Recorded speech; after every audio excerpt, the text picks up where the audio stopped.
ஒரு மூத்த ஐஏஎஸ் அதிகாரி, முன்னாள் ஐஏஎஸ் அதிகாரி, அவர் என்ன சொல்கிறாரு, கரூர் சம்பவத்திற்கு முழுக்க முழுக்க விஜய் தான் காரணம் அப்படின்னு சொல்கிறார். இவங்கெல்லாம் பெரிய பதவியில் இருந்திருக்காங்க, நிறைய படிச்சிருக்காங்க, அரசியலை பற்றியெல்லாம் அவங்க நிறைய தெரிஞ்சிருப்பாங்க.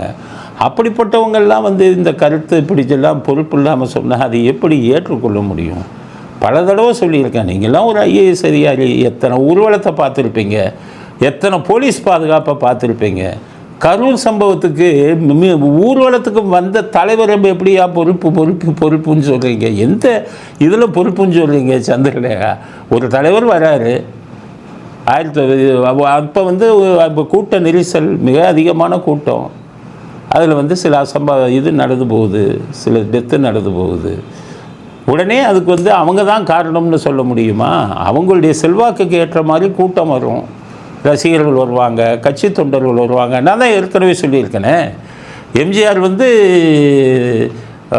மெரினா பீச், இதில் மெரினா பீச்சில் மிகப்பெரிய கூட்டங்கள்லாம் நடக்கும். 5 லட்சம் பேர் கூடுவாங்க.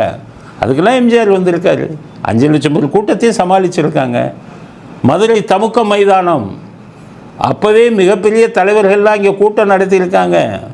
நேதாஜியை கூட்டிகிட்டு பசும்பொன் முத்துராமலிங்க தேவர் அங்கே கூட்டம் நடத்தினார். வாவு சிதம்பரனாரை கூப்பிட்டு பசும்பொன் முத்துராமலிங்க தேவர் அங்கே கூட்டம் நடத்தினார். லட்சக்கணக்கில் கூட்டம் வந்தது. அன்னைக்கு இருந்த போலீஸை காங்கிரஸ் ஆட்சி அப்போ அதை சமாளிக்கலையா? அதில் ஏதாச்சும் அசம்பாவிதம் நடந்தால் அந்த தலைவர்கள் முக்கியம்னு சொல்ல முடியுமா? அது பொறுப்புள்ள பேச்சா? எப்படி சந்திரலேகா அவர்கள் ஒரு கலெக்டராக இருந்தவங்க நீங்கள் எப்படி பேசுகிறீங்க? தமுக்க மைதானத்தில் எம்ஜிஆர், மதுரை தமுக்க மைதானத்தில் எம்ஜிஆர் எத்தனை கூட்டம் நடத்தியிருக்காரு?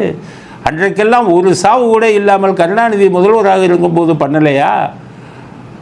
காமராஜர் முதல்வராக இருக்கும்போது இந்த மாதிரி கூட்டங்களுக்கு பாதுகாப்பு கொடுத்து உயிர் பலி இல்லாமல் செய்யவில்லையா? பக்தவச்சலம் அவர்கள் முதல்வராக இருக்கும்போது இந்த மாதிரி பல கூட்டங்களுக்கெல்லாம் பாதுகாப்பு கொடுக்கவில்லையா? அப்பொழுதெல்லாம் மரணம் நிகழ்ந்ததா? அப்படி மரணம் நிகழ்ந்திருந்தால் கூட அந்த கூட்டத்தில் கலந்து கொண்ட தலைவர்கள் தான் அதற்கு பொறுப்பு இருக்க வேண்டும் என்று சொல்வது சிந்திப்பவர்கள் பேசக்கூடிய பேச்சா? வைகோவும் இப்படி தான் பேசுகிறார்.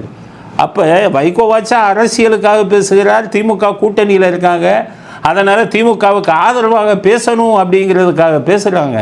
ஆனால் ஒரு ஐஏஎஸ் அதிகாரி, முன்னாள் ஐஏஎஸ் அதிகாரி எந்த அடிப்படையில் பொறுப்பு இல்லாமல் இப்படி ஒரு கருத்தை நீங்கள் சொல்கிறீங்க?